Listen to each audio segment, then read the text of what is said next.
have some egg rolls, some tin ping dong, and Welcome in, gentlemen, to the Bears Country Podcast. Oh, starting it off perfect. Bears Country production. Welcome, everyone. Glad you guys can join us. Want you guys to know that Shorty might pop in later, but he's on vacation, so you won't be seeing his lovely face right off the bat. What a shame. He's got to start with negatives.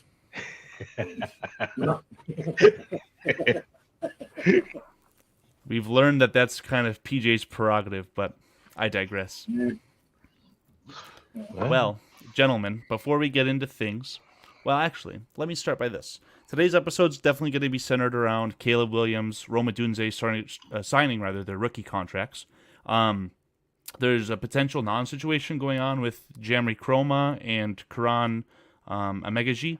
The players were put on the PUP list as well as the it's not injured reserve, it's PUP-less, physically unable to Jamri Chroma was put on the PUP list, but then I'm blanking on Karan. Karan was put on some other list that is maybe an indicator that the Bears are giving him more of a free pass. But we'll get into it. Yes, thank you. The non-football injury list, which I believe is because he sustained an injury in college. But before we get into any of that fun stuff, Foster, a word from our sponsors, if you will. BetUS. Remember, if you're going to BetUS. They sponsor BCP. You get 125% bonus with the link below. So check in, use that link. And Peach. If you're going to bet, please bet responsibly. Gentlemen, we're missing a key component here, the PSF app that is primarily hosted by Lester Wiltfong and Mr. Sorrentino. They do a great job over on the app. If you guys haven't downloaded the app, please do. And as PJ always likes to say, if you're going to bet responsibly. Please. So, gentlemen, we can get into saying hello to the chat. There's a lot of familiar faces, of course. We also had some interesting weather in the Chicagoland area since we last spoke to the Bears country scene. Yes. Then in the chat, I know DVD, Doug Van Dorn was here earlier, but he said he wasn't feeling well, so he probably went to go lay down. We wish you well, man. Hope everything's well with you. Yes, we also have Jason UK. Thanks for being up. I know it's a big time difference over there in the UK. We have Armando, Laura. Thank you for joining us. Cliff Victoria, my man, who's always here. Appreciate you. Creighton Wilfong, or is it Wilfong? Yes, Wilfong. Okay. And we have Jason, last name unknown. Foster Covers. I don't know who that guy is. I think his name is AKA Papa Smurf. Then we have Jason Toy. Thank you for joining us. We have J2K Designs. J2K, appreciate you, man. Appreciate everything you do for us here. We also have Eric Hopper. And if I'm missing anybody, I do apologize. But thank you guys for joining us in the chat. Appreciate you. Yeah, we got Jason UK Bears, and then just straight up Jason. Eric was in the chat or two earlier today. Good shout. But yes, I want to just personally say to J2K, thank you so much.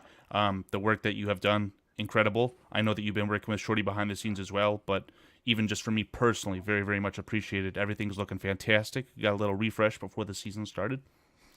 Foster, that paneling's gone too. The scrolls popped in.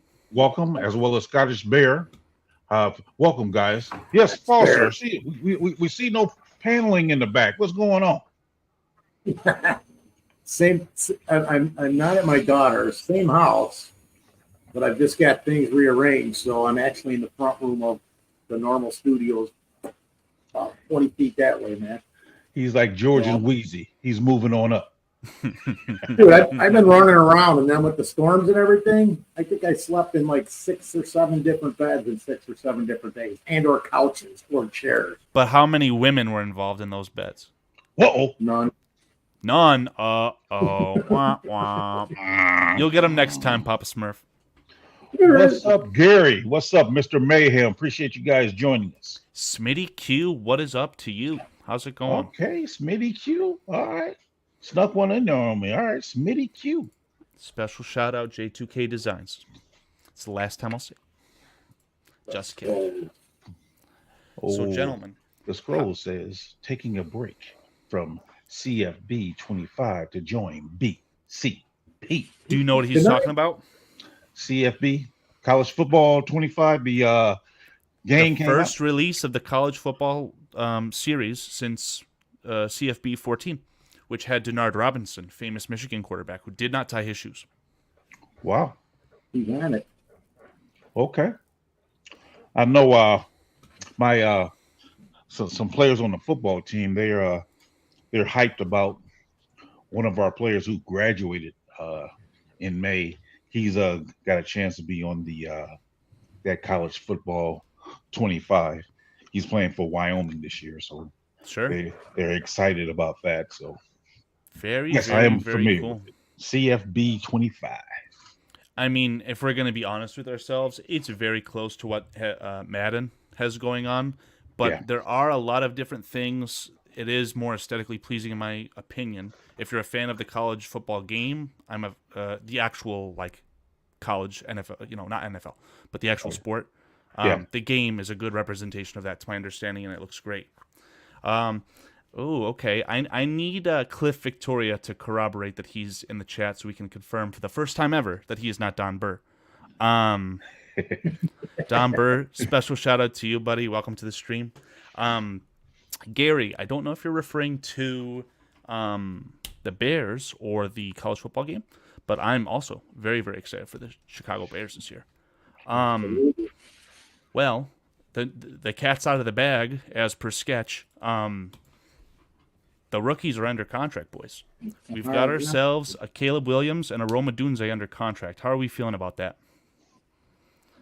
Oh, I'm happy. I'm sorry, Foster. Did you want to go? No, go ahead, Pete. I'm happy because no distraction. Let's get down to business. Let's get the offense incorporated. Let's hit the ground running. I don't want to hear contract disputes or anything like that. Man, everybody's in camp. Let's go. Let's get to work. Yeah, I wasn't too concerned with any of it. I do have a question though. Is Caleb Williams' contract been 100% confirmed? He signed it? Yes. Today. So the same day that Adunze signed his contract, it was soft confirmed that Caleb did as well, and everyone was happy.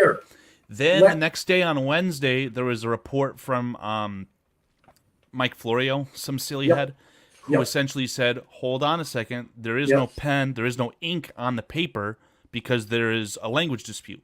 And that specific dispute was over the fact that Caleb's representation had asked for the Bears to agree to not use the franchise tag on Caleb Williams. Right. Okay. Which, that is you can dislike the franchise tag. I dislike the franchise tag. But as a fan of a football team, the Bears, I'm not a fan of Fields, of Williams, I'm a fan of the Bears.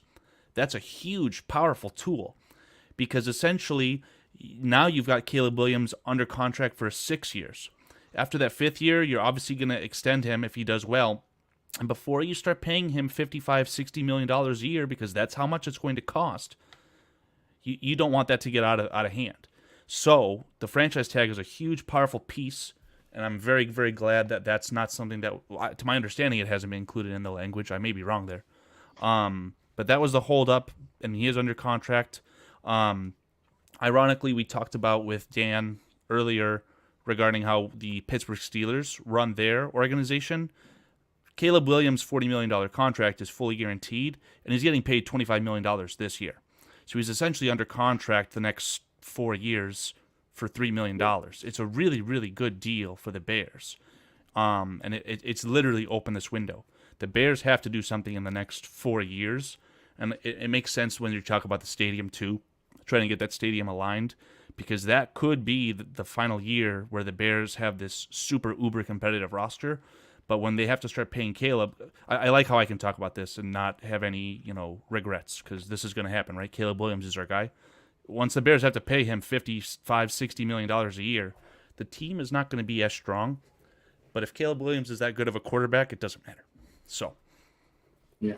Well, I think what has been proving during the later Super Bowl years, since the rookie contract has changed in 2006. Well, Cam Newton was the last one to get the big. Sam Bradford was the last quarterback, Yeah. to my understanding, who essentially came into the league earning $15-20 million a year, which in the early 2000s, mid 2000s, is absolute insane good money. Yeah. So since then, during this time frame, only Tom Brady and Matthew Stafford, as well as Patrick Mahomes, are the only ones to win Super Bowls not being on their rookie contract. So it speaks volumes to, if your window is a lot when the quarterback is on his rookie deal, you build everybody else up, and then you can have a better team, and chances of winning the Super Bowl is that much greater. Except, like I said, except for the Tom Brady, the Patrick Mahomes, and Matthew Stafford. I'm going off memory here, so I think it's our time to win is now. These next 4 years to really establish, and if he's then so good, he can be like a Patrick Mahomes, and then he can carry the team to where we may have lesser talent because we can't pay the top end talent because having to pay the quarterback. He can carry the team a lot more then. That's absolutely correct, PJ. What I'm doing is trying to find the last Super Bowl winners, just so we can kind of corroborate the story together. So obviously, Kansas City's going on 2, trying to make it a three-peat this year. Before then was Stafford. Before that was Tom Brady. Before that was Mahomes again. Wow. Mahomes has 3 Super Bowl victories, guys. Did you know that? Yes. Philadelphia won with Nick Foles, but it might be an awkward situation because they had Carson Wentz that year on the he was deal. he was on the backup. He was like the backup quarterback salary. Exactly, but Yeah. I'm talking Carson Wentz, who should have won the MVP that year if it wasn't for an ACL injury against the Rams. But Carson wasn't Wentz, he I still- think, was on that rookie deal. Okay, that's what I was thinking too. I think so too. And then you've got Denver, who had Peyton Manning, to my understanding. Seattle 43-8 against Denver. What a crazy scoreline that was. Almost positive Russell Wilson was on a rookie deal at that point. He was. No real point kind of divulging into that because you're right.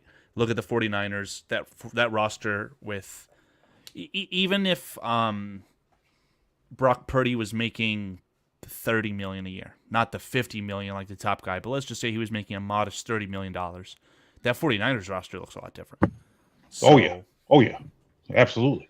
That's just how that goes. It's a huge window. And in the same breath with Odunze, he is a wide receiver. It's hard to obtain a wide receiver, and when the wide receivers are good and want their money, they're getting record-setting deals. Just take a look at Justin Jefferson, A.J. Brown, all these guys. They're making, $35 million a year? He signed a $140 million contract. You're crippling your teams here. I'm sorry, Foster. Go ahead before I chime in. Go ahead. Now hit it, Pete, because I'm in the middle of changing a couple things here. Okay. So my thing is, like I said so many times before, I am such a proponent that no one player should get more than 10% of the salary cap, because look at 49ers. 49ers are, if I'm not mistaken, they're playing the Bosa $35 million being a defensive end. So he's over 10%. Purdy's going to come up. You're going to have to pay him over 10%. You're already having a hard time signing Ayuk. So 49ers is going to be really, they're going to be in a situation, and that's why I say the time for the Bears to do something now is now, because once Caleb comes up, and you have to pay him, you're going to see a lot of other talent have to go by the wayside. Yeah. I'm going to play the flip side of the coin. I'll play devil's advocate. Cliff here with a great comment. If Michael Jordan's getting $250 million per year from Nike, why not Caleb?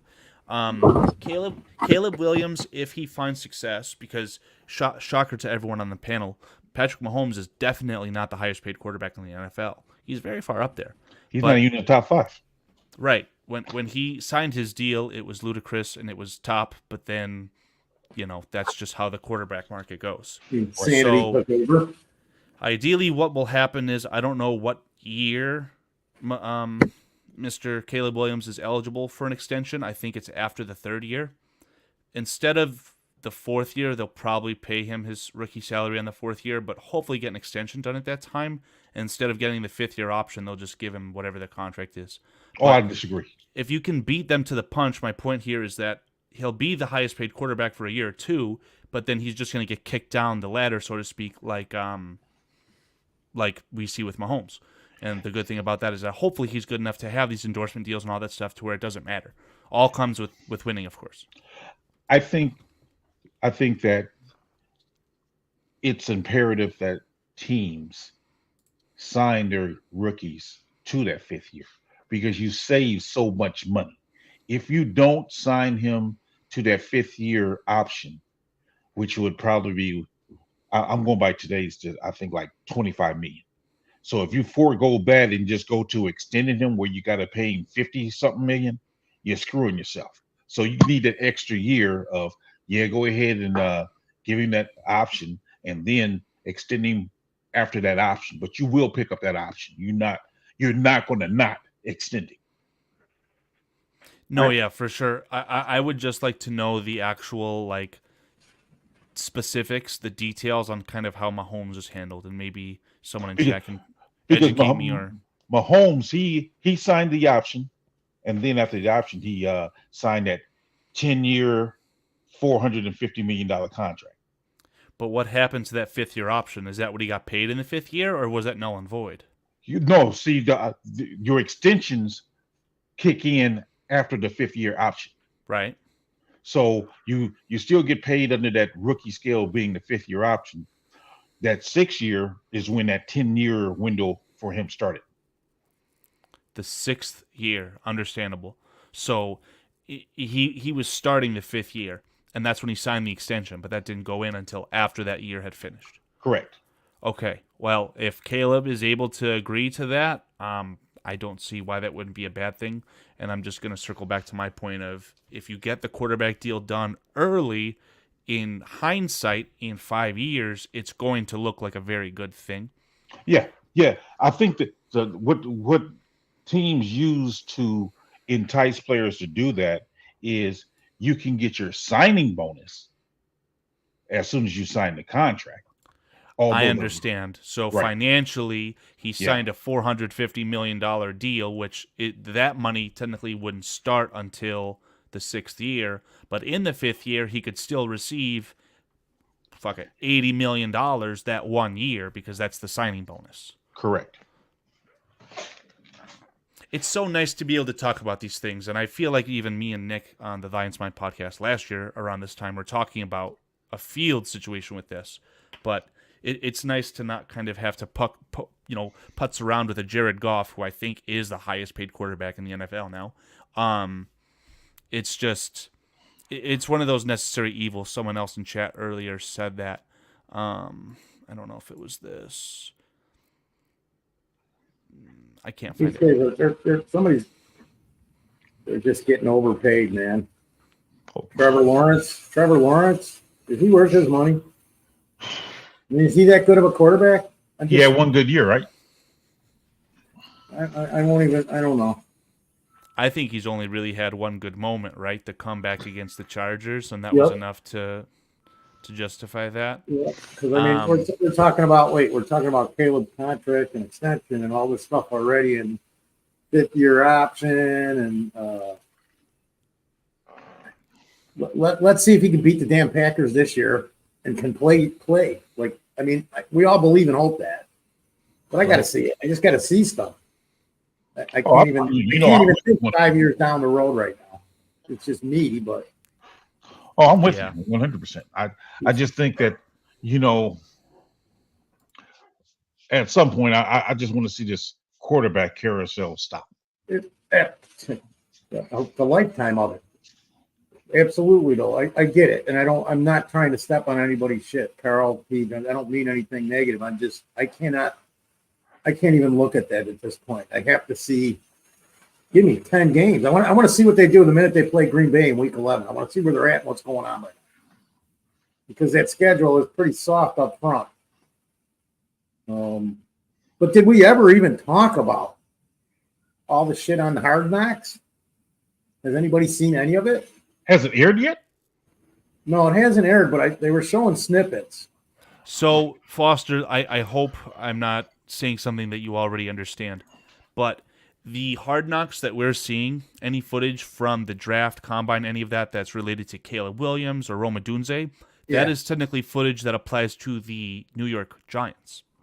The New York Giants actually are the active team on Hard Knocks right now, and what that's being covered is kind of the off season, so not the true nitty gritty training camp, anything like that. That is the big ticket for Hard Knocks, is because you have these storylines. Week to week, you're trying to figure out who's going to make the roster, all this stuff. It's a little bit more dramatic.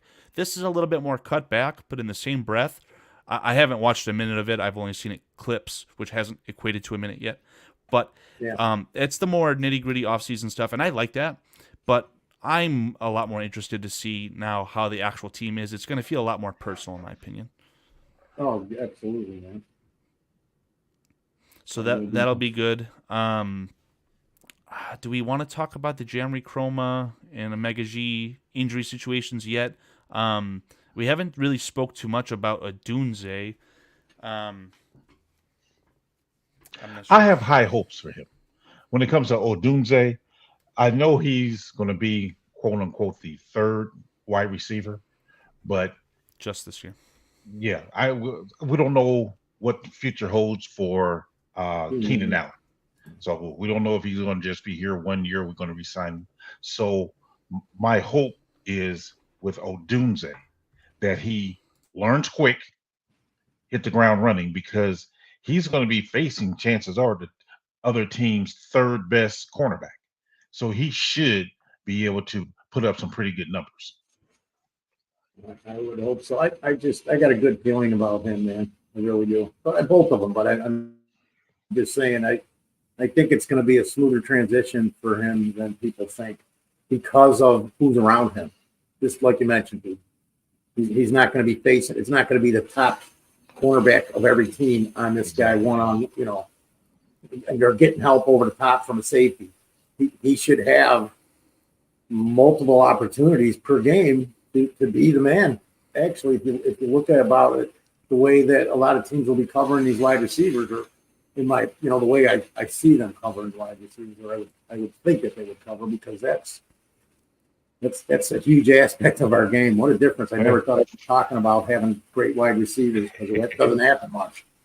Yeah, I started watching the Bears when I was really young, but something has always stuck to me. I think it was a quote from Muhsin Muhammad, who said, "Chicago is where wide receivers go to die." In recent memory, it's really turned around, right? They had. I'm going to defend this till the day I die. I think that Cutler offense that had Jeffrey and Bennett and Forte and Brandon Marshall, on paper, that's one of the best offenses of all time. I'm going to take that to the grave with me. But those two receivers were great. The Bears may have the same talent there with their first two wide receivers in DJ Moore and Keenan Allen, but Roma Dunze is the X factor.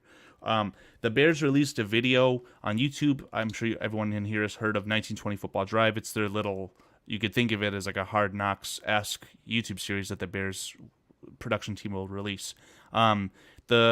I should have taken some quotes for today. I'm sorry. But the wide receiver coach has connections with DJ Moore and Keenan Allen already. They're a huge fan of him, Right. of them, rather. And the video that I saw, it made it seem like Keenan Allen and DJ Moore were a match made in heaven. They're like best buds.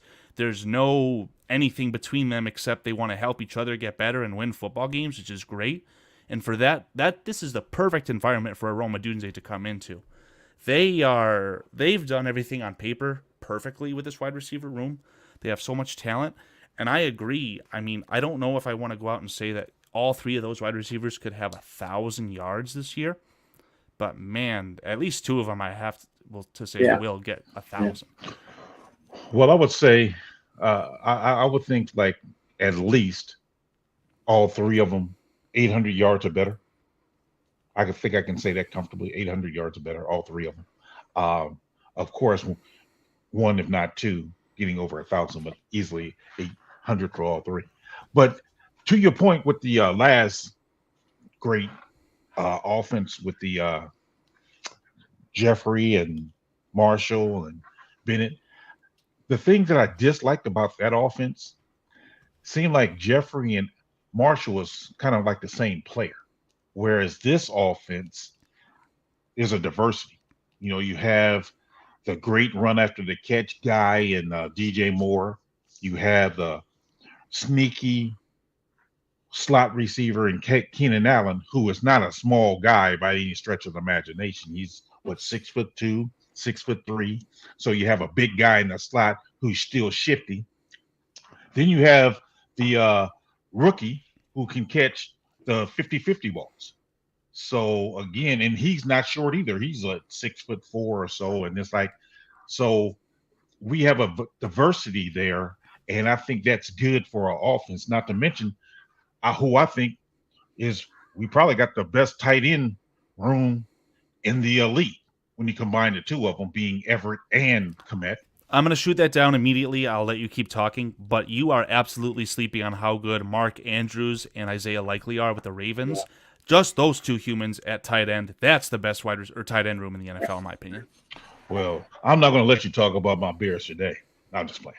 No, but no, I just think that given all the weapons we have I don't want to say an embarrassment of riches, but I remember one game, and I say one game where I seen Jay Cutler just light it up because you never knew where he was going to pass the ball. And I think what Caleb has before him is a situation where you have Swift, you have Odunze, Moore, Allen, Komet, Everett. You have all these different type of weapons. And if they design the offense right, the defense will be off balance and off guard and not know how to defend it at all. And that's what I'm hoping for, that we can have an offense so prolific that they just don't know what's going to happen. That's what I'm hoping for. The key with that definitely is going to be balance. I definitely don't think that the Bears are at the point where, like a Kansas City, if it's third down and medium to long, not like crazy long, anywhere between 3rd and 10 and 3rd and 5, the Chiefs are passing the ball. Mahomes is passing the ball out of the shotgun to Travis Kelce. You know it's coming. Can you stop it? I don't think the Bears are at that point yet. Right. They hopefully will be very soon. But it's going to be more about balance. You need to establish the run game early in the season, in my opinion, and get Caleb Williams familiar with the offense and get rolling that way. Foster, I want you to talk, but I definitely have to address some points in the chat. Jason UK, this has been on the screen for a while now. He says Max isn't available in the UK. Don't you worry. I know as a fan of the BCP community, if Dan can't do anything about it, I can definitely find a way to help with that. So do not worry about Max not being available to you. I'll have Dan speak to you off of stream. Now, Mr. Mayhem had said that he only thinks that Keenan Allen will only be a Bear for one more season. I think that's totally fine. I think that as long as Odunze progresses the way that he appears to be, I think that he will essentially be able to take over the Keenan Allen role flawlessly. He may not ever be as good of a route runner as Keenan Allen is. He is one damn good of a route runner. But I would much rather make sure that we hold on to DJ Moore, who's still under contract, a good contract. And then Rome Odunze, as the 9th overall pick, should only have a larger role moving forward with his Bears career. Jason Toy had said that teams are going to fear the Bears wide receiver room. I think they will in time. Again, you've got to have this brand new offense with a new coordinator and a new quarterback. Get everything rolling. I think these first 8 weeks of the year before you get into the divisional games should be I don't want to say 60-40, but around that with the running game, you definitely need to get that going. And then by the end of the year, flip that, have it be 60% passing to even out. And at the end of the day, have a 50-50 like spread with running and passing the ball. So Foster, how are we feeling about Mr. Roma Dunze? Any other points that you'd like to add? Yeah, well, I wanted to go back a little bit there because we were talking about all three of the wide receivers, and I wanted to say this is nothing against any of the other wide receivers. I just love DJ Moore. I think that's one of the greatest moves by the Bears is picking him up. DJ Moore? Yeah. Yeah, Because I mean, he was valued. He was valued as a first round pick. I wanted to just get back into that because not only the numbers, man. It's the guy. He's class. He does everything right. He's not a big mouth. He pretty much his actions speak louder than his words most of the time. Love it. I think the addition of Keenan Allen, because he is such a meticulous route runner and sticks to his script perfectly and knows when to make the adjustments and which adjustments to make at the line of scrimmage.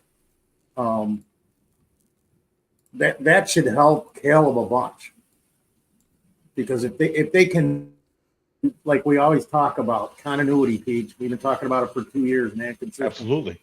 If they can create any continuity, and then bringing up Odunze as the third receiver, wherever he's at, because they could do a lot of movement here with these three wide receivers. Because right, you could switch these guys around every damn play if you I don't know what they would have to learn to do it, but I mean it would just be such a nightmare for the defense, cornerbacks and safety. But I really think that the addition of Keenan, whether it's 1 year or he comes back and maybe he does sign another year. I mean, I don't know. Who knows? Is he up for it or the Bears up for it? Because to have these three guys together for maybe a couple of years, and the best thing about, I won't say the best thing, one of the things with the Dunze is I want the right people around him for a couple of years while he's learning this game, because back in the day, as well as I do, Pete, doesn't really, unless a guy jumped out and like even Peyton, man, they knew he was super right away. He wasn't their starting running back in 75, but by the end of the year, he ended up challenging O.J. Simpson for the yardage title. Yeah. So that doesn't happen, with every draft pick. I'm more in tune to bringing a guy along a little slower, unless he's all of a sudden he is the guy. But I just, that doesn't happen with every guy. How many times do you see it on a team? So, but I think I just think that as far as at the wide receiver position, the Bears, I don't know who's behind those guys exactly yet. I mean, I have an idea. Barring injury, man, they are, that is one of the top, could potentially be the top wide receiver tandem or triplet in the league, man. That's kind of ballsy, but I see that potential. I really like Odunze, the way he handles himself on camera. I agree. He looks, from what I'm seeing, what's up, Zen, Stever? He looks to be the part of that first round draft pick that's going to be able to step in there and take a job and have a position where he's going to be helping the team every week. So I think to your point, as far as we got lucky getting both of them. One of the things you have to consider with Allen Foster is reason why I say I wonder whether or not he'd be past 1 year here. His family's still out there in California, and because they've been out there his whole career, and this is his first time being moved away, coming to Chicago. That's why I think he'll make it a year, but then he'll be like, look, I just got to go back home somewhere on the West Coast to be closer to my family. And I think that'd be more the issue. And maybe they're all bailing on California, man. Everybody else is. Back to reality. Thank you. Back to reality, dude. Hard knocks, baby. Yeah. You got a point there, though. Yeah, I mean, it's very conceivable that Keenan Allen after this year could go to the 49ers, could go to the Rams, not just back to the Chargers in California. Find a way to back to California. Arizona. Yeah, Right. I mean, it's very possible, and it would be unfortunate. But to Foster's point, I think that Odunze has the perfect scenario. Not only Oh does yeah. he have a good room of very talented wide receivers around him to learn from, he also has essentially his best friend in the NFL, Caleb Williams, throwing him the ball. So if that connection gets going fast, it'd be asinine not to try and jumpstart that and have him be your wide receiver 2 next year. Yeah. I, Alan Pena. what's up, Alan Pena? What's up, Stephen Z? I think I Zimmerman. think you're right as far as Caleb and Odunze have the great opportunity to build something special coming in together like they're doing, so they really can have something special there. Uh, I truly expect Odunze to do well. I mean, if I'm being totally honest, my number one wide receiver in the draft was Marvin Harrison, but getting Odunze, the more and more I see of him, and the more I'm like, you know what, we didn't do too bad. I mean, we didn't do too bad at all. And Foster's point to the off the field character as well with a wide receiver, that's kind of like a dark horse necessity, because if you get a hothead who's going to be a little bit more hard to deal with as far as in a second contract or being a diva for not getting the ball, Yeah. I think that the Bears could have gotten extremely unlucky if Neighbors was the player that fell to them, because I like Neighbors, and I think Right. Neighbors would have been an awesome number 2 to complement DJ Moore. I know PJ had a comment about, Marshall Jeffrey were the same player. Well, I think that Neighbors and DJ Moore are very similar, and I like that. So if you have the same skill sets, it doesn't matter who gets the ball, and I'm a fan of that. But as far as a trio to, kind of offset each other, Dunze was the perfect player, and then off the field, his attitude, the perfect player to mesh in with everything. I have more confidence in Dunze being a good player than Caleb Williams, and I expect them both to be very good and get second contracts. But I have a lot more confidence with Dunze just because, if anything, the way he handles himself. Yeah. Yeah. I get it. I'm with you, man. Like, even because we were talking about, remember the whole thing with Neighbors last year? We kept saying, "Oh, he's just another DJ Moore," and I just stopped and I was like, "Dude, So I wish we had 3 DJ Moores right now." This was last season. I was saying, I'm like, why would you not want another DJ Moore? exactly, yeah. But I'm watching just the hard knocks off the field stuff, not a fan of. I am. I like the Southern boy arrogance that Neighbors has, and I'd be happy to draft him in fantasy football. But I'm honestly glad he's not on the Bears. I just think that when you have different types of receivers, you give more of a variety, because if I'm playing the same type of receiver, it seems like I can better guard guard them. Neighbors. No, I mean, I just can better guard them if it's the same type of receiver. You give me diversity. Now I don't know, because let's whatever team you practice, like, okay, they got smaller receivers, so we know how to jam them, and we can defend that. But if you're now offering them different type of receivers, like, well, okay, we can jam this guy maybe, but we can't jam this guy. So what matchup am I gonna? I mean, so now it becomes harder on the defensive coordinator to try to guard against different types of receiver as opposed to all of the same kind of receiver. Okay, and then to counteract that point, I think imagine you've I got. can agree to that. Imagine, especially with the Marshall and Jeffrey situation, you've got 2 tall trees that are both fast enough and can catch anything, in their area code. Mm-hmm. If you've got one cornerback, you probably have one cornerback on your defense who's able to match up with that player if you're lucky. I don't think you have 2 of them. But Legion of Boom. Remember them? Well, with Sherman and Cam Chancellor and all these bigger guys. That's what I'm saying. So you match up against them by having somebody like that. And teams in your division will say, okay, let's go get the bigger cornerbacks to guard these guys. Whereas if you got a difference, now you're like, well, we can't have all big cornerbacks because we got this shifty guy that we have to account for now.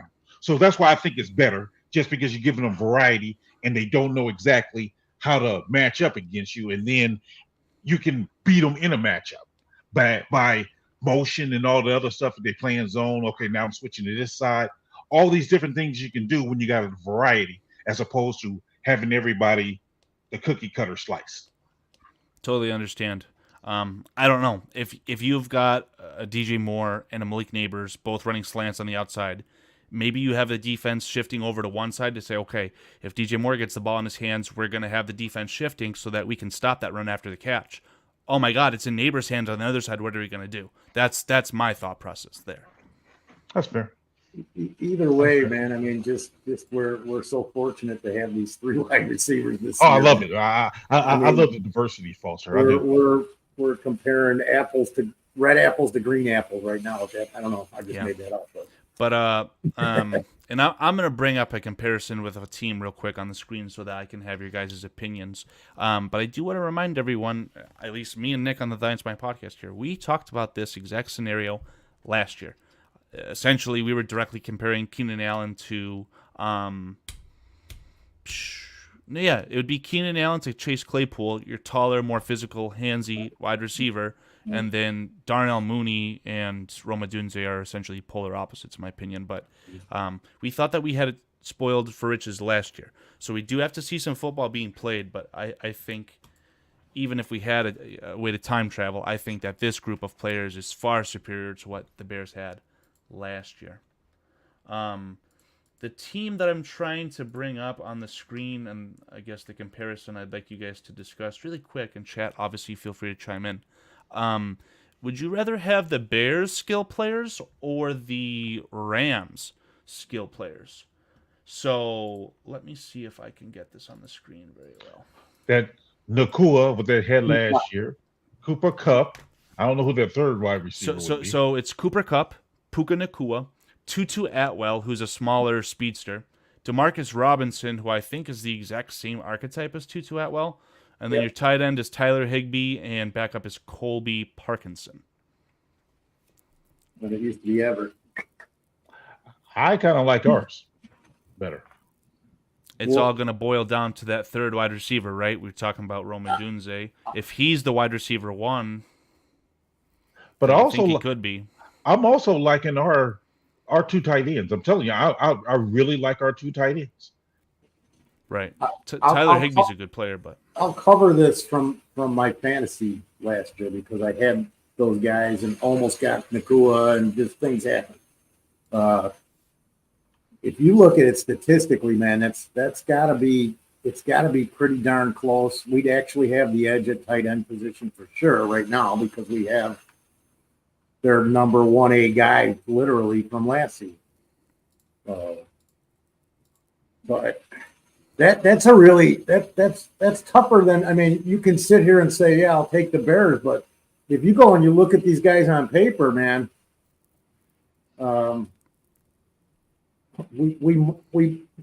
if you take out Everett and Parkinson and you compare the rest of it, I would probably take the Rams receivers. Velus Jones hasn't shown me anything.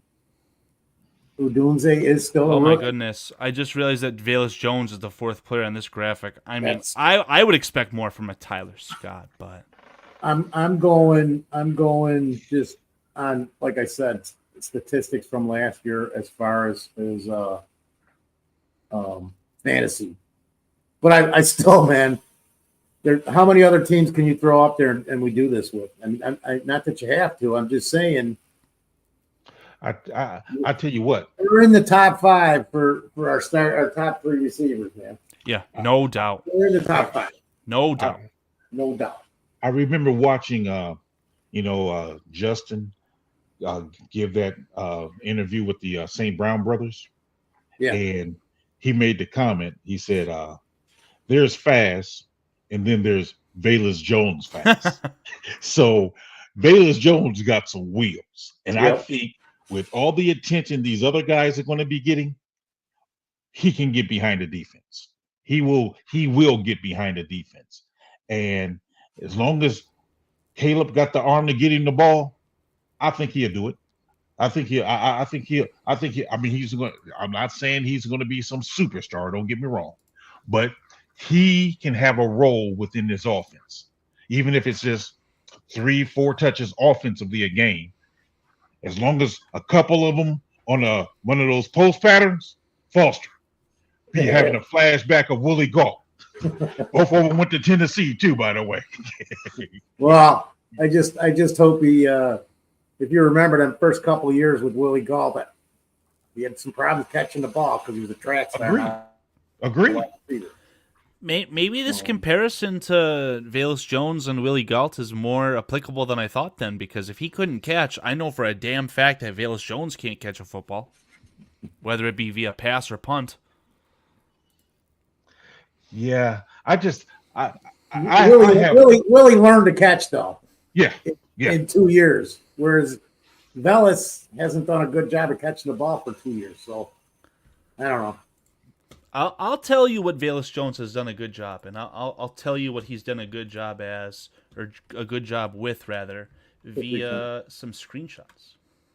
Because I don't know if you guys are into the workout scene at all here, but Grandpa Velus has been hitting the pre-workout. I mean, if you look at the kid in the white shirt behind him, and I don't have any other pictures to cross-reference, I really cropped them out, but he looks built to me, man. He's got a little bit more meat on the bones, and someone just said it, Steven Z in the chat, saying he turns into CP84. He might only really be asked to return kicks, and at this point, I'm kind of okay with that. Steven Z goes on to say here, flashes of Velus in the backfield. I think it wouldn't be a bad idea. This is going to sound awkward, but especially if he could do anything as far as throw a block on the edge, something, just to kind of mix it up. Because with Cordero Patterson under the Nagy era, and with what was happening with Velus last year, if Velus was in the backfield, or if Cordero Patterson was in the backfield, he was getting the ball. So it's very easy for your defense to call an audible, see him coming off from the sideline into the huddle and say, okay, whoever's calling the plays on defense, they're going to run the ball, just make sure you got eyes on him. If they could use him as a decoy at least for 50%, try and keep the defense honest, I don't know. I'm starting to talk myself into this. Well, I think if you guys look at it, I'll look at it from this standpoint. I'm not going to overload Velus with a bunch of different routes. I'm basically going to look to actually passing the ball on 2 routes, either the post route or the drag across the middle. Come on, you don't want that guy doing a vert going deep? Well, that's what I mean by a post route. Yeah, you hit him on the post. I understand. But on that drag, oh my goodness. Can you imagine him doing the drag across the middle with a linebacker trying to pick him up? Especially, are you saying like even if he lines up on the outside and comes across and he's like the 4th read? Yes. I love it. I love it. That's what that's what you have to be, and I believe Shane Waldron will be. I'm hoping at least that you have to get creative with a talent like that. Oh my goodness, man! Yeah. Like I said, like Justin said, there's fast, and then there's Velus Jones fast. So when you got a guy running a 4.3, you got to find ways to get him the ball. I would have to strongly agree. I'm really looking forward to seeing that. The good thing for those who agree with you, PJ, is that he's going to be getting the ball more in his hands, ideally, with this new kickoff rule. So, especially, like you're saying, don't overload him with the road. Yeah, I was talking about within the offense. If he can get, like I said, 3 or 4 targets a game, I'm good with that. I mean, on top of his kickoffs, but 3 or 4 targets a game, man. Scottish Bear makes a very good point. Velus Jones is awesome at going to the ground when he catches the ball. We even saw it in like the OTAs before anything. He was going to the ground when he had no one within 15 feet of him. Poor guy. I don't know, man. There's a point where I was ready to cut him, but I think you're right. I think he's going to find his way into the roster just with his potential. But get him that jugs machine for Christmas. I don't know. Have you guys seen the receiver series on Netflix? Essentially, season 2 of Quarterback, but for the wide receivers. I've seen an interview with the St. Brown brother, Armand. I heard him because he's on that series, right? Yeah. I've only seen the first 1 or 2 episodes. How's it going, King Buka World? Nice to see you. Amon-Ra had said essentially that there was something where in high school, or even before then, he went up to someone or someone went up to him and he goes, "Oh, why is your son so good?" "Oh, because I've got a jugs machine and I catch the ball 200 times. So Amon-Ra's family was like, "All right, well, you're going to catch the ball 202 times. So exactly. That's what he said in the interview. That's the interview I saw. Him and his brother was doing the podcast last week, I think it was. Right. And that's exactly what he said. That's why I made reference to it, because I was thinking about that. And that's what I'm saying. Get Velus a jug machine, have him work with it. And again, I'm not expecting him to catch 100 balls this year. I'm not. But if I can give him 3 or 4 targets offensively, combined with the other weapons we have, I'll be happy. Yeah. Last point to Amon-Ra. Steven Z, you've got some zingers today. I don't know if that's what the Z stands for. I totally agree with that. I fucking hate Amon-Ra, man. Fuck him. I've learned to appreciate different people for what they bring. I'm not one to say I like everything about anybody, but there are things I can find to like about just about anybody. Yeah, glass half full. That's absolutely the case. Yeah. So, props to you, and I need to learn how to be that way. Hey, man. Are we ready to see to your life flash before your eyes? It only took PJ 500 years, dude. Well, Foster can attest to this. And when you see your life flash before your eyes, you learn to appreciate life a lot more. Until I forget. And Foster, I feel like I'm headed that way before anything else, before I forget. So, totally understand that. Scottish Bear, no, Adunze is not on that Netflix show. The participants of the Receiver Series on Netflix include Justin Jefferson, Deebo Samuel, George Kittle, Amon-Ra St. Brown, and Devontae Adams. But you'll be seeing a lot of Rome Adunze over on Hard Knocks for the Bears when that starts first Tuesday of August 6th. Yes. I got to ask you guys this, because I don't know why. Who would be your top 2 tight ends in the NFL? Because I know the guys in Baltimore are awesome, dude, because I was fortunate enough to be able to pick them up as the season went on. And then you've got your guy in Kansas City. There's some Foster, he was terrible. Kelsey was terrible in fantasy last year. He was my first ever fantasy football pick, and he lost me. He was terrible. I couldn't get to him. Thank God I had Ngakoue. Do you mean Njoku? David Njoku? Yeah, Ngakoue. Njoku. What is your question exactly? Are you saying what's the best tandem, or who are just simply the top 2 tight ends in the NFL? It's like if you could pick 2 tight ends, who would you take right now that's playing right now today? Just today. I mean, it'd be asinine not to say Travis Kelce is one of those 2, right? I mean, if he gets a little slop top from Miss Swift, does a bump, he's going to get you 10 catches, 250, and 3 touchdowns. I'm going to take Kittle first, because I'm not saying I got Mahomes as my quarterback. I don't know. I like Mark Andrews, man. It's just the health thing, you know? And I'm also a huge George Kittle fan because he's a Bears fan. I love that guy. And the Receiver Series, he's so cool, man. I implore you guys to watch that. But I don't know. Mark Andrews is still that guy for me. He's awesome. I think he's awesome. I like Andrews as well, but if I'm going with top 2, I'm going with Kittles and Kelsey, simply because I love the fact that Kittles blocks, and he blocks well, and then he's a really good off-net receiver.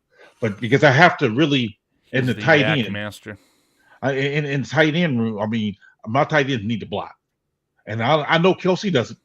He doesn't, but that guy, he is shifty and crafty at getting open. I mean, he is truly crafty at getting open. When you got a quarterback who can buy a little bit of time and he'll find that little opening in the zone and sit, he's crafty. I've learned to give props to, hey, he's successful. He's proven it. So I got to look at it. I mean, look at what he's done. I'm going to actually, over Kelsey, I'm going to take the boy from Cleveland because he's going to be the best this year. Njoku? Yep. Njoku. He's underrated, and he's finally starting to shine. They have a new offensive coordinator this year, I believe, right? Yeah. Don't they have Ken Dorsey now, I think. And if I remember correctly, I don't know how well, when he was in Buffalo, how well he used his tight ends up there.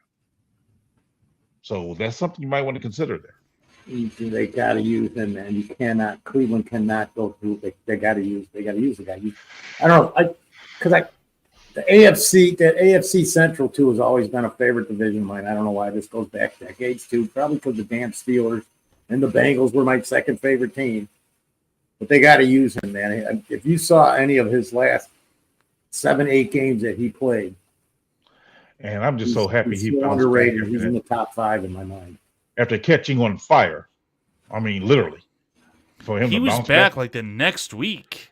Yep. Man. He was. Impressive. He was. I had him all year on fantasy. That's impressive, bro. I ain't gonna lie. That's impressive. He's an impressive man. You can do that? Woo! Foster, I didn't know that you keep talking about fantasy. We're going to have to get the gears of motion for that real soon. It's going to sneak up on us. Yeah, we do.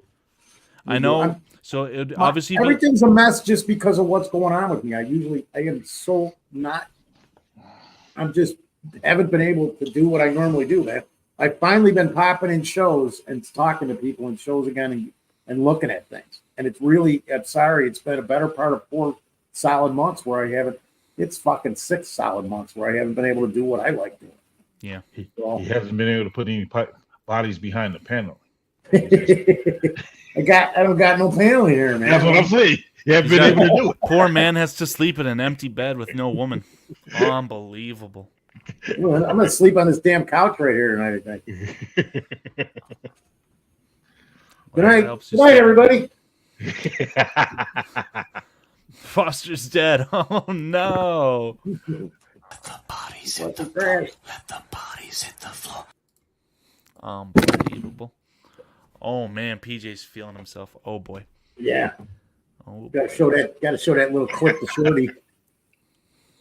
Gonna show Shorty that, Peach. Man. He might get excited. See what you do to yourself? Now he's gonna get all excited and beg you to dance next week. Come on, PJ. I've seen you dance. I saw you doing it when I wasn't even there.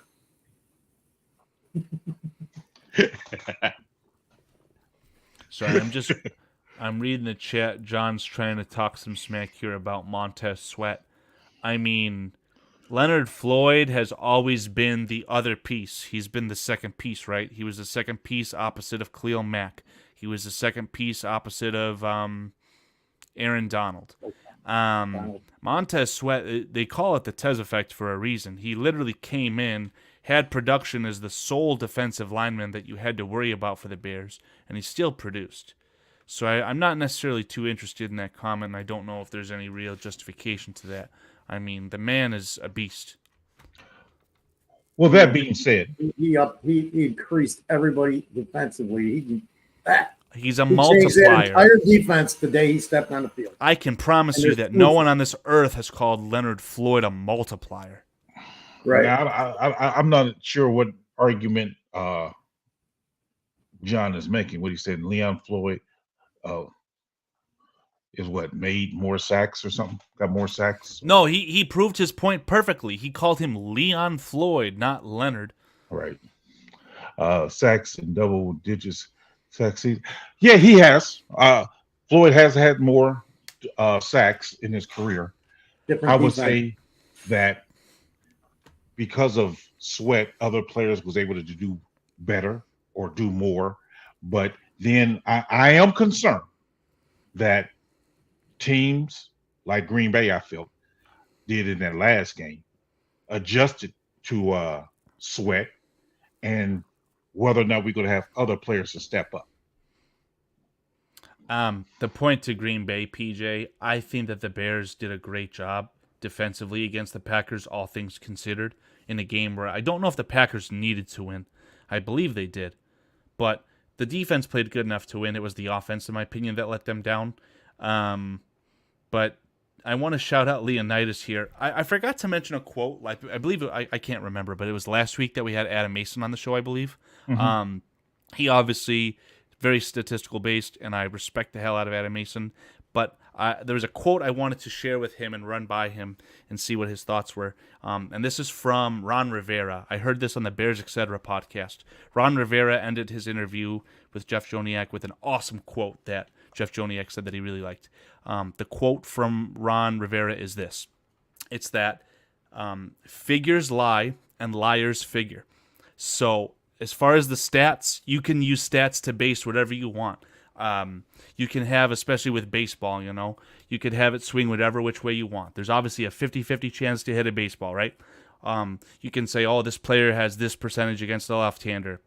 Oh, he has this record against this pitcher in his career up to this point. You can do whatever you want with statistics and manipulate them. At the end of the day, the Bears defense got better when they acquired Montez Sweat. So That was my guy.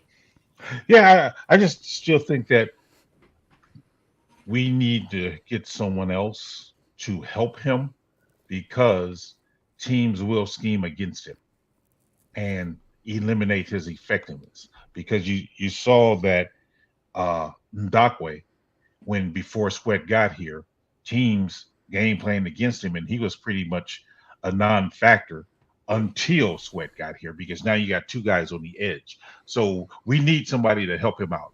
I'm a firm believer in that because I'm a defensive guy, and I'm looking and I'm like, hopefully Jervon.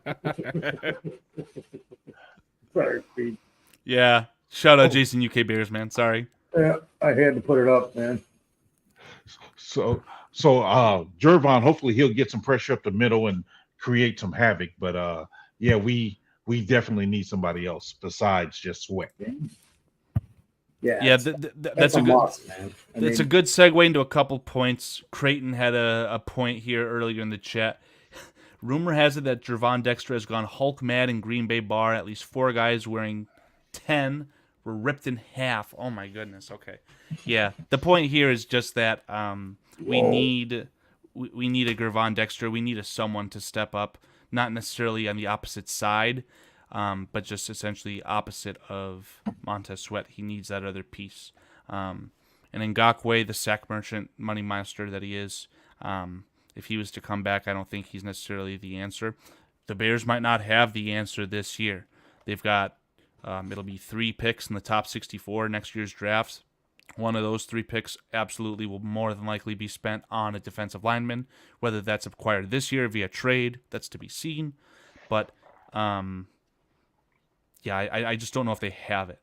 I'd like to see a little more of maybe DeMarcus and Dexter on the end, especially Dexter, man. I think he played 18% of his snaps last year at end. Well, the Bears just lost Justin Jones, who essentially had the majority of snaps at 3-tech this year. So you need that first-string 3-tech player. In my opinion, in a 4-3 cover 2 Tampa 2 style defense, the 3 technique is very important, and I would hope that it's Gervon Dexter's position to lose and that he excels in that. To piggyback on that, DeMarcus Walker, he had his best sack season the year before he came to the Bears in Tennessee. And that year, he was basically playing the 3 technique on passing downs because they run a 3-4. He was playing defensive end in the 3-4, but on those passing downs, he moves essentially to the defensive tackle and have somebody on the outside of him. And that's when he actually got the majority of his sacks. So I could see him and Gervon rotating in and out of that 3 technique spot, which we still need another defensive end opposite Sweat, in my opinion. I don't know. I think that DeMarcus Walker is going to have to be on the field a lot because he's essentially the most proven commodity the Bears have among these defensive linemen aside from Montez Sweat. So I would expect him to play more defensive end than anything and try and soften the load and ease Austin Booker onto the field. I believe that's who Book is talking about. Yes, exactly. That's exactly what I believe his comment is referring to. No, not really saying learn. I think he's talking about either the rookie or Robinson. That's who he has to be talking about, in my opinion. Well, there's only one way to answer that, obviously. King Buka, if you want to go ahead and just kind of clear up what you meant by this comment. Is already on the team. Just let him play and learn trial by fire. Yeah, he has to be talking about Booker. Austin Booker.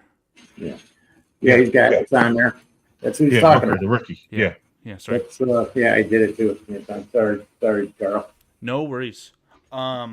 Well, one of the names that could be a defensive end opposite of Montez Sweat, surprisingly, or maybe not too surprising to us Bears fans who are in the nitty-gritty here, we're going to be talking about Jamry Chroma. So Jamry Chroma was placed on the active PUP list, and I'm going to do a kind of a live deep dive, so I apologize for any like stuttering or anything like that I might have. What I'm trying to do is find the official tweet that essentially claims that he was placed on that list. I believe this happened on Wednesday.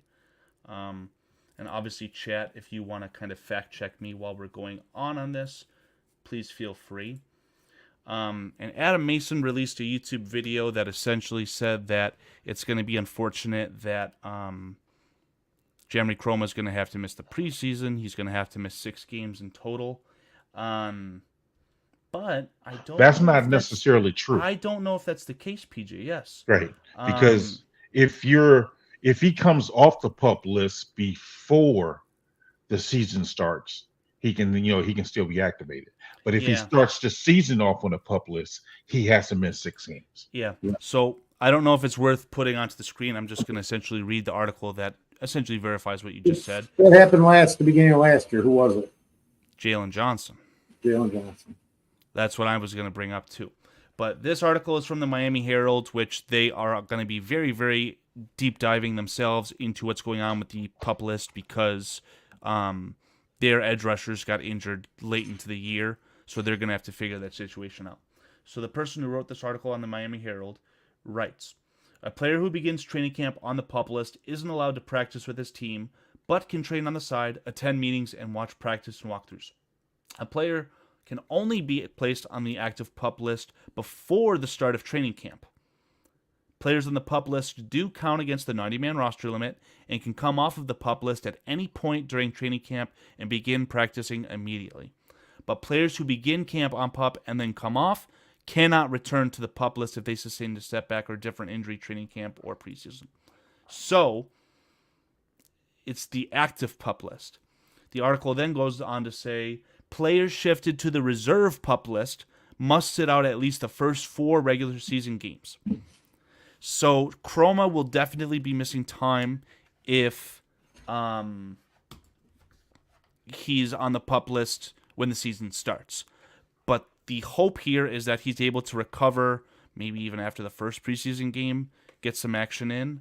That would be good. There was another article. Yeah, this is essentially the exact same information I found the NFL version. But I'm going to have to find one more article here. This is actually posted by Lester Wiltfong Jr. So let me see. What it is, there was a comment on his article that I really wanted to highlight and put on the screen.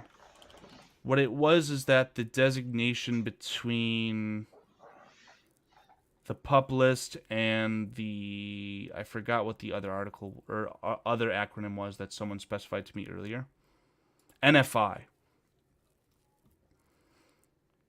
So yeah, let me see if I can get this on the screen. That's a very good point there, Scottish Bear. He states that, Carl, the Bears could be stashing him until next season, which is a good point. I mean, right. So the way that stash would work was that they'd keep him on the PUP and eventually activate him or bring him back, and he would be a member of the practice squad. It's a very likely reality. Let me see. Unless they're fearful that another team might snatch him, then you just put him on IR for the whole year. Now we're talking about Travis Bell, and you're giving me some Vietnam flashbacks, so I'm going to request that you stop. But, he said Vietnam flashbacks. Yes. But I wanted this is from the Windy City Gridiron with Mr. Lester Wiltfong Jr., of course, a beloved guest of the Bears Country podcast. He writes right here, it's most likely categorization. It's likely that they're there for official purposes to determine who invested into the player's recovery the club is responsible for. So this article states that Mr. Omega DJ, if you will, was placed onto the NFI list because of his quad injury that was torn during the college football season last year. So in May, head coach Eberflus said that they'd hope Omega G could be ready by training camp, but there's no need to rush the third rounder until he's fully healed. An optimistic timeline has Omega G doing progressive returns to sport activities 6 to 8 months after surgery, but many are closer to 9 to 12 months after surgery if the patient is symptom-free and passes a functional evaluation. All that means is that he sustained this injury only a few weeks into the college football year, so he might end up being an IR/pup list, whatever you want to call it. He might not be healthy enough to start the season, which he's not considered to be a starting tackle or guard, so I think it's an okay thing. And his what was it? His left quad is the injury. Torn, though, right? Partially torn left quad. Yeah, that's not fun. That's not fun at all. It's not. But I don't know. I think that the situation with Chroma is unfortunate now, but he could still very well end up playing some preseason games. I do really like the idea of him being considered a stash, though. It's definitely a possibility. And I do like the Bears' approach to kind of go younger and kind of roll the dice on some unknowns to see what they have opposite of Montez Sweat. And like I said, too, ultimately this might end up being a situation where the Bears obtain their other pass rusher during the season via trade or simply during next year's offseason.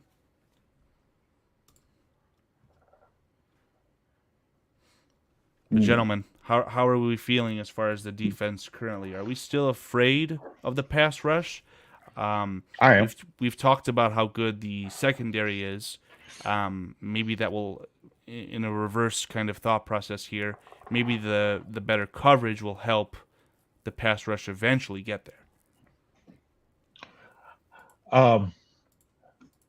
Because like I told you guys many times, I am a defensive guy, so I'm of the belief, or I want my defenses to be like giving up 7 points at the most, maybe 10.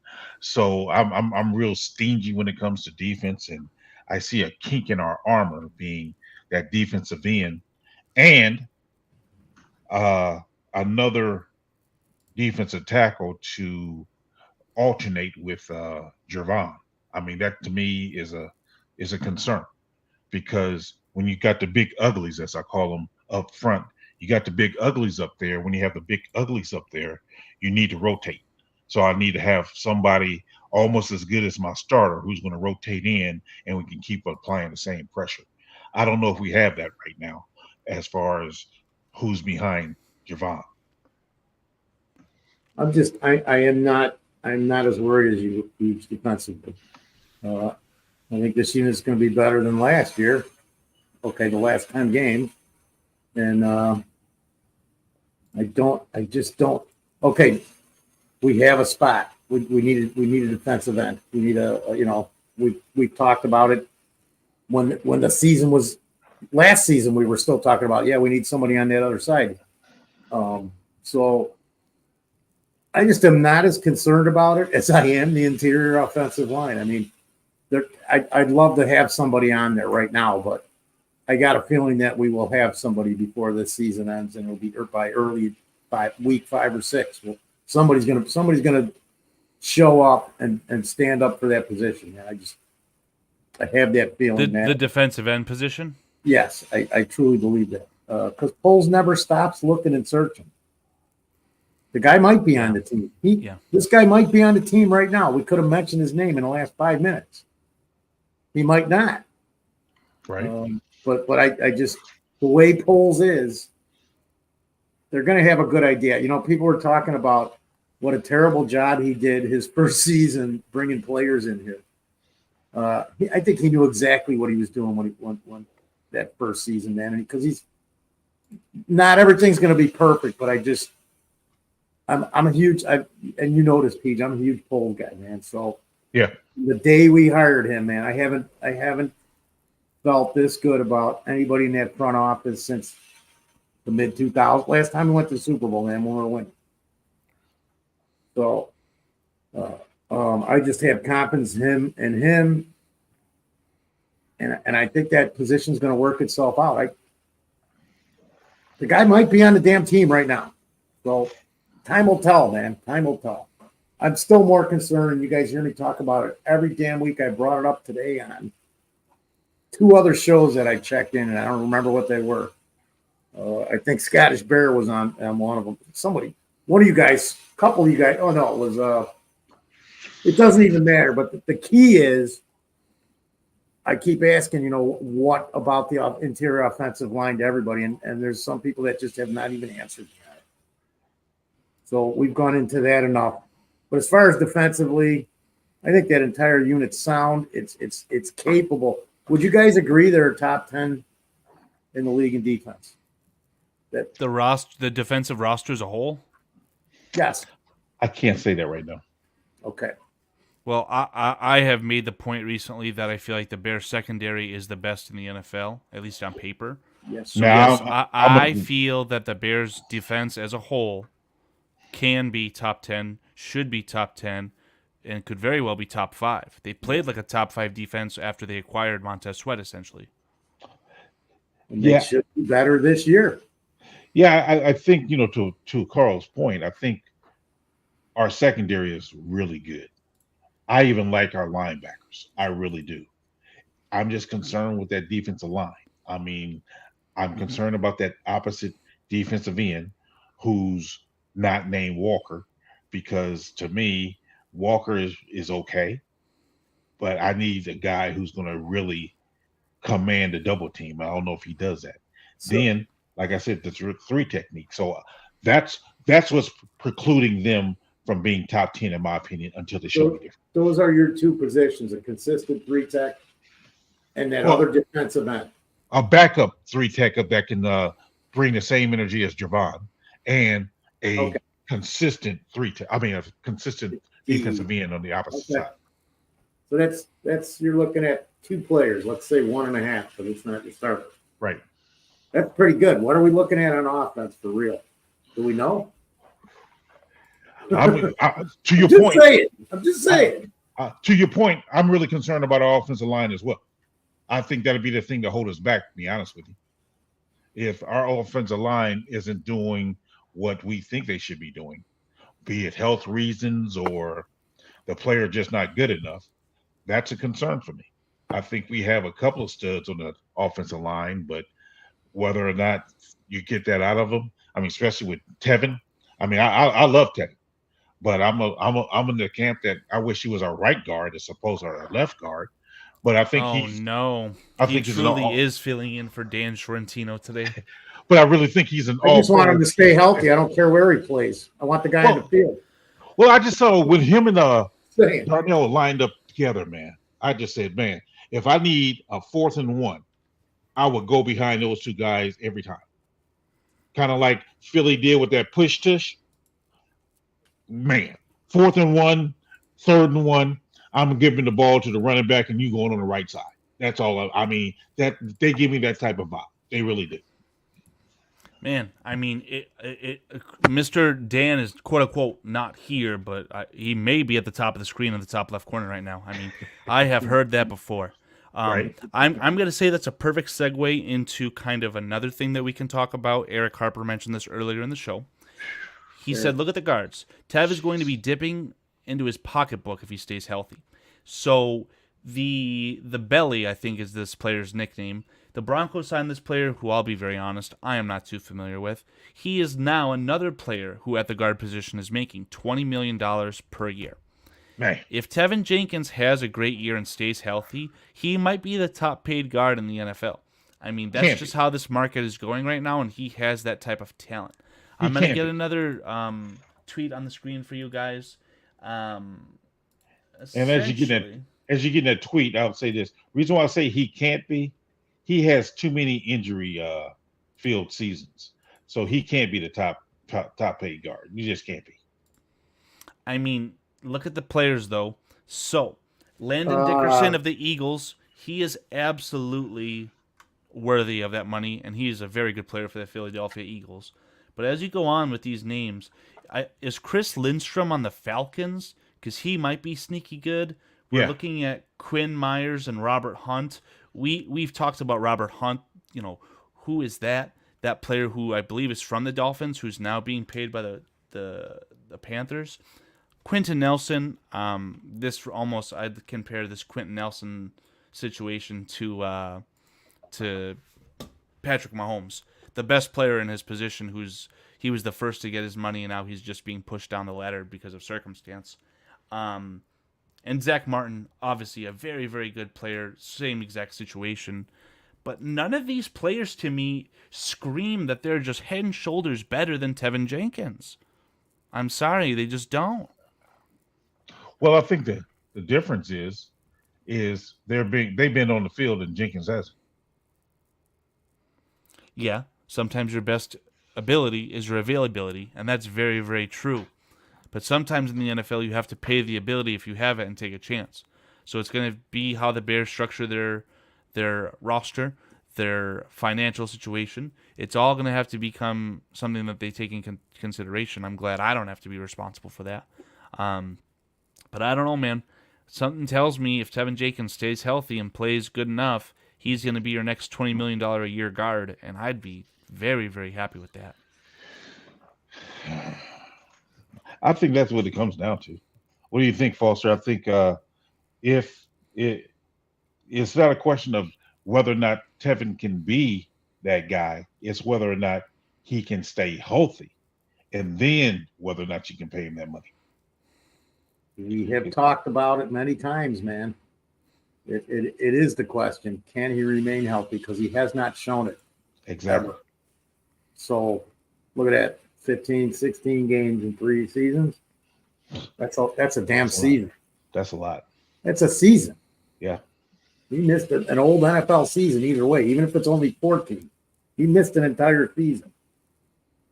I don't know. The thing is this. You go back, and I can't remember the names, but I know there's 2 or 3 guys out there that were paid as tackles or guards. I think most of them were more tackles that only played 10 to 15 games a year. There's a few of them out there because we know what Tevin is. We know what he's capable of. We've seen it. If the guy stays healthy and can play 13 to 15 games a year, they're going to pay him. They're going to pay him that $20 million. It's just going to be the nature of the league because you know what you have. Somebody's going to pay him. Mm-hmm. Somebody's going to pay him. Now, if he gets hurt early and this season gets wiped, different story. But if he goes out and he plays 13 to 15 games, and that could even work out for the Bears if he gets a little nicked up. You know what? We got 2 weeks till we play Green Bay. Let's sit him for 2 games and heal him up. I'm just throwing things out there. The way things. You make valid points, though, Foster. You make very valid points. Yeah, so. But that is still my biggest concern because, okay, let's just go on what we know. So we've got Tevin Jenkins at left guard, or let's just say we've got Tevin Jenkins at a guard spot for 12, 13, 14 games. What else are we 100% sure we have? And now I'm hearing stuff because I haven't been seeing things, but I've been listening to the score. As a matter of fact, I heard Rivera's interview when they aired it on the score. That was a few days ago. And Cliff's right. He quoted Mark Twain. Yeah, I don't know. He said it. I might be wrong. The quote that I brought up, Foster? Yeah. Figures lie and liars figure? Oh, no. Yeah. Yeah. Check that. Double check that. I confused stuff. I'm positive that's the quote that I heard, but I'm not sure what you're referring to. Well, I heard the whole interview, and that was it was like the last dying moments of it before they ended it, essentially. Yeah. And Cliff says it on there somewhere. My screen won't scroll down to go back and look at it. Yeah. He mentioned that was quoted from Mark Twain. I'm not saying that's wrong. I have no idea. I'm almost positive of that. There's like 2 quotes. One of them is Mark Twain's, and one of them is Abraham Lincoln's that people use all the time. I think Lincoln's is something like, people are going to be just about as happy or about as miserable or happy as they want to be. I don't know. There's 2 quotes. Whatever. Forget that crap, man. Right. I'm going back to the offensive line where I left off. So we've got Tevin Jenkins let's say we got Tevin Jenkins for 14 games. there's been nice talk about Bates and who's the other guy. Even some talk about there's 2 or 3 guys and I can't think of the names. Coleman Shelton's your new center, Shel- potentially. Matt Shelton, Pryor's Bates. your Swiss Army knife as an offensive lineman. Yeah, that's absolutely correct. But I mean, I don't know exactly what we have. Everybody's on the Bates ship. How many games has he played in the NFL again? He missed I a don't know. large portion of last year. So Yes, and prior to that. Prior to that, he played a good portion in 2022, Okay. but he was an undrafted rookie coming out. So Developmental. right. And it appears he's developed. So but we still don't have an idea. Now that's 2 guys. And then it's gonna take more than 3 guys for this whole season to be playing those 3 positions. Yeah. So I will say this. Now I know, or I believe totally, that the depth, that offensive line is the best it's been in 3 seasons, I'll say. Let's just say 3.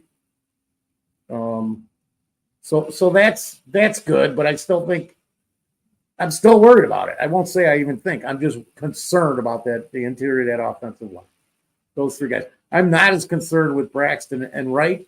I think Buka put up there a while back that he predicts that he's not going to give up a sack. I can almost agree with that. It's pretty hard to do, but Right. he's going to make that next step because so I'm not really worried about the tackles, even Braxton Jones. Yeah. He'll be fine. If we got to go with him for 17 games and the guy plays 17 games, we're okay at left tackle. We're above average. I agree with that. So it's that interior, man. Yeah. I don't know. I'll shut the fuck up because I've been battling about this shit for like 7 months. I've been bitching about the interior line. 10 months. And to your point, when we have a rookie quarterback, if he got a shaky interior offensive line in front of him, he may have some challenges as well as failures. But this is not Rex Grossman we're talking about. Yeah, but still, man, you need to feel comfortable in that pocket. I don't need you to become shell shocked and sitting up there and seeing ghosts and whatnot. I don't want my quarterback going through that. I don't. Caleb Williams will be able to throw the ball very effectively outside of the pocket, and I think that he will make your offensive line look better than they are just from his style of play, let alone the quality of play. Foster, I think your point. It looks like Ryan Bates had a very good year in 2022. He played right guard and played 94% of the snaps. Appears to have started 15 out of a possible 17 games. But the years before then, it looked like in 2019 and 2020, he was a bit of a bench rider. I don't know what happened in 2021, and then obviously he missed almost all of last year due to injury. So we don't really have a proven commodity on that line other than Kevin. That's kind of my point. I think that is my point. I wouldn't call Braxton Jones a proven commodity, but I do think that the Bears know what they have with him, and we're very comfortable with riding with him as their left tackle to protect a franchise quarterback they selected first overall. They were very comfortable with him there. And then, obviously, Darnell Wright was the 9th overall pick last year, and he was very good, and you can only hope that he continues to ascend. I think their tackles are very good, and at the end of this time next year, we could be saying that Tevin Jenkins, Braxton Jones, and Darnell Wright are all proven commodities.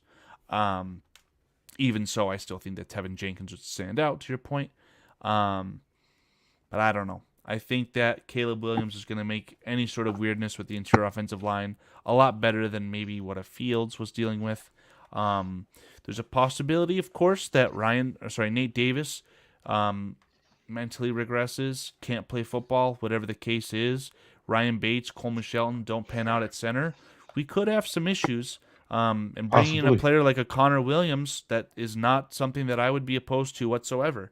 But it might more kind of be like a defensive line situation where you've improved the depth. Let's just see what we have and, let the cream rise to the crop through training camp and into the season.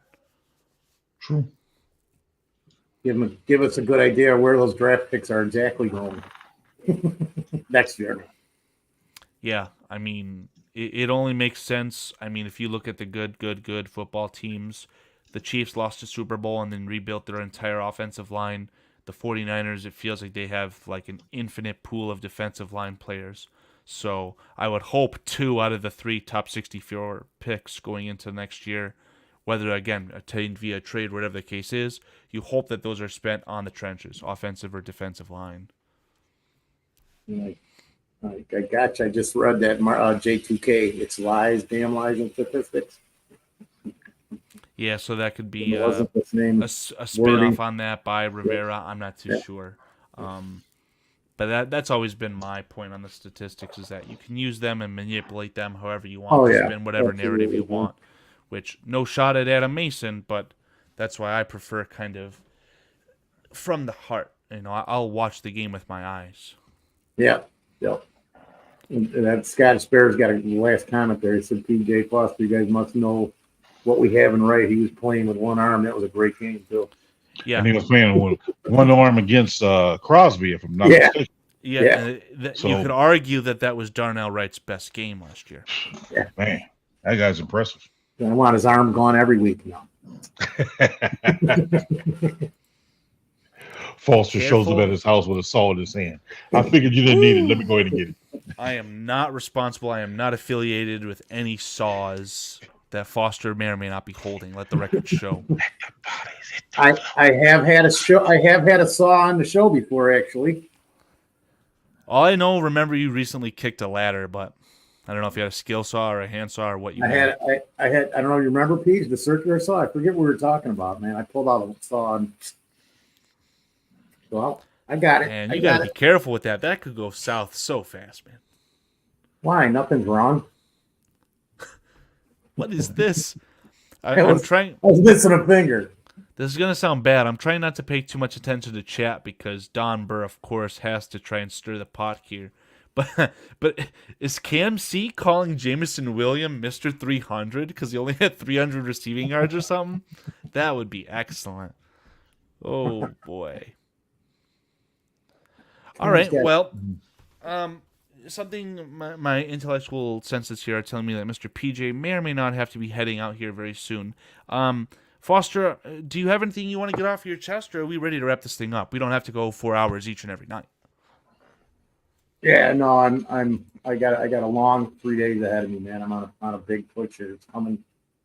This shit's coming to the end. I hope this week, by the end of this week. Yeah, that will be nice. Get your ducks in a row for when the actual Bears content starts to get pumped out, and we start to get some preseason and ultimately some regular season football. We're 2 weeks away from the Hall of Fame game. Right, it'd be August 1st, and I don't know if it's this Friday or tomorrow or next Friday where the Bears veterans have to report for training camp, but it's getting up here very, very soon. We are getting close. Well, gentlemen, if we're going to be calling it quits here, do we want to say thank you and goodbye to our chat? Yes, give a shout out to the chat. I want to say thank you guys for joining us. Mo Bierman, John, Cam C, Antmus, Scottish Bear, J2K, Brian Hendren, Scottish Bear, Jason UK, Don Burr, Gary, King Buka World. We had a very early appearance from Mr. Doug Van Doren, a.k.a. VHS. Hope you're feeling better, buddy. Jason UK Bears, Antmus, Armando Laura Jr. Thanks for joining us. Scottish Bear, Cliff Victoria,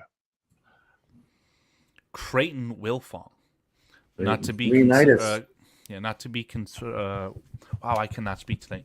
Not to be thought of as Lester Wilfong Jr. Lester Wilfong. Confused. I couldn't think of the word confused. Right? Did you get Cam C in there? Cam was chatting away tonight. He had some good comments. Stephen Z is one who comes to mind who had some zingers as well. Thank you, Stephen Z. Yeah. What was that Q guy? He came in. Bearski Film. Yeah, Paul. The Scrolls was in here for a second. Yes. Smitty Q. You're referring to Smitty Q, Mr. PJ. Smitty Q, yes. Leonidas. John. James Ford. Eric Harper. Eric Harper's all over the place, man. That's what I was talking about when Jason I ran into Toy. somebody in chat. I saw him today. Last night he was on. I forget what I was watching last night. But yeah, Jason Toy. Brian Hendren is a new chatter to me. Thank you for the kind words, sir, Mr. Brian. Ironic. If you missed Don anybody, Burr. we do apologize. Yes. But guys, thank you so much for joining us. Alan Pena, he was here. Yeah. You guys, without you, we wouldn't be able to do this show. So we appreciate your commentary, your interaction, and thank you for joining us on your Thursday night. We truly appreciate it. Yes. Dr. Absolutely. Earl. What up, Dr. Dr. Earl? Earl. Indeed. That's a brand new commenter to my understanding. That was earlier in the show. Oh, okay. You found him later. Okay, perfect. I always try. I'm having problems scrolling, but I always try when Peach starts. I always try and go back to the top so I can. But we try and get everybody, man. It's hard to do, but we try. That's what I did. I went to the top, but I don't even remember seeing Dr. Earl during the actual. Yeah, me either, actually. So shout out, Dr. Earl. Dr. Earl! Well, gentlemen, I think it is time. I like to say FTP for the end, but we can have a classic Bears Country production say, let's end this thing on a 1, 2, 3 Bears. Are we ready? Let's do 1. That's shorty 2. shit. Huh? We'll try again, Foster. 1, 2, 3. Go Bears. Bears.